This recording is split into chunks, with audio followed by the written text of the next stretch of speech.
We're going to make some batteries from potatoes of all things, and we're going to use these to power various electronic devices. Now, strictly speaking, what we make with a potato is called an electrochemical cell.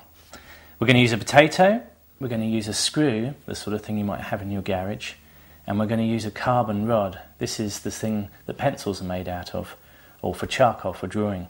If I push the carbon rod into the potato, and I push the screw into the potato, we get a chemical reaction taking place between the conductors and the chemicals in the potato. And that charges the electrodes or the conductors up.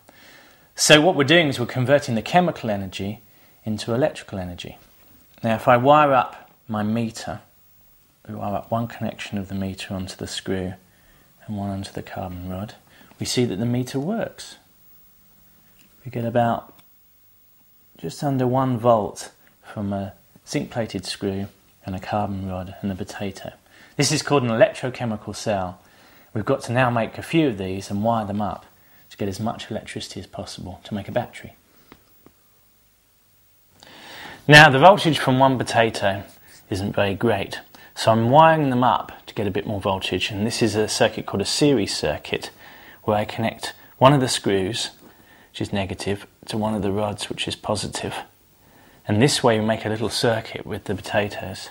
We can add the voltages together. So now at this end we've got a plus, and this end we've got a minus. We've got twice the voltage. And it's enough to power a little calculator.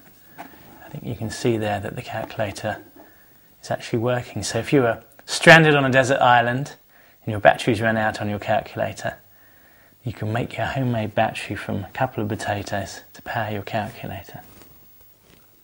So now we're going to wire up 3 potatoes in series. So we should get 3 times the voltage that we get from a single potato cell. And we're going to wire it up to the little LED. So that's 3 potatoes, and we've got enough power, I think you can see, to get the LED to light. So if I just connect it and disconnect it, you can see that the light's going on and off. If you wire them up, they'll last about 5 days continuously powering an LED. Because these modern LEDs take so little power. So this is 3 potatoes again in series. So we got 3 times the voltage from a single potato electrochemical cell. And I wired it up to a little circuit that's often used in burglary alarms. Just flashes a little light. So you can see that flashing there. So we've got enough electrical power, enough voltage, to power a little electronic circuit which is flashing the light. Now this is an electrical device called a buzzer. It's a bit like the thing you get in a smoke detector that makes a bleep. And it's supposed to work on about 1.5 volts, and so we should have that here with the 3 batteries in series. But if I wire it up, you don't really get any noise at all. And the reason is, although we've wired up the voltages to get a higher voltage here, this is called a series circuit, we haven't actually got the current required to make this buzzer to work. So we need a different circuit. This is called a series circuit for adding the voltages. But what we actually need now is a parallel circuit to add the currents, to get the current needed to run the buzzer. So we've actually got to modify this circuit now to make it into what's called a parallel circuit. So now we've still got 3 potatoes in circuit. But we're wiring them up in a different circuit. This is called a parallel circuit, and in this case all the carbon rods are wired up to all the carbon rods. You can see I've done them in red. And all the screws are wired up to all the screws. I've done those in black.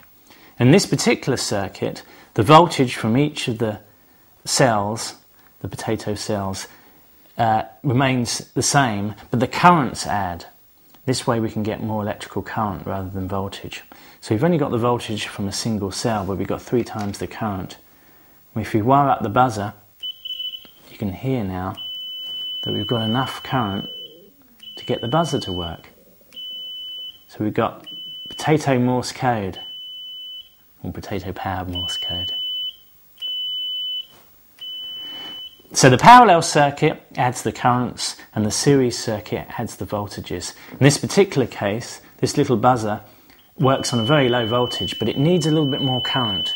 So the parallel circuit works, but in the other circuits, the series circuit works. So how you wire up your cells is very important to how you're going to use the electrical power.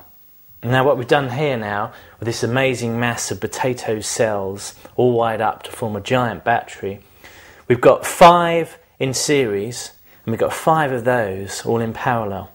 So the result is we should have 5 times the voltage and 5 times the current of the simple battery electrochemical cell.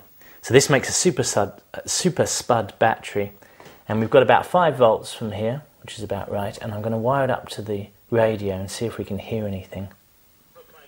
We can.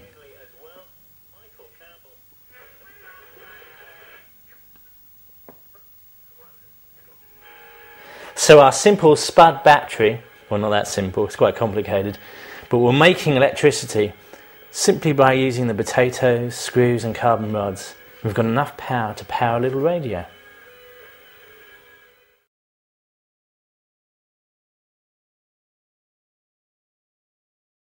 We're going to use batteries to make some potatoes. Right, no, we're not.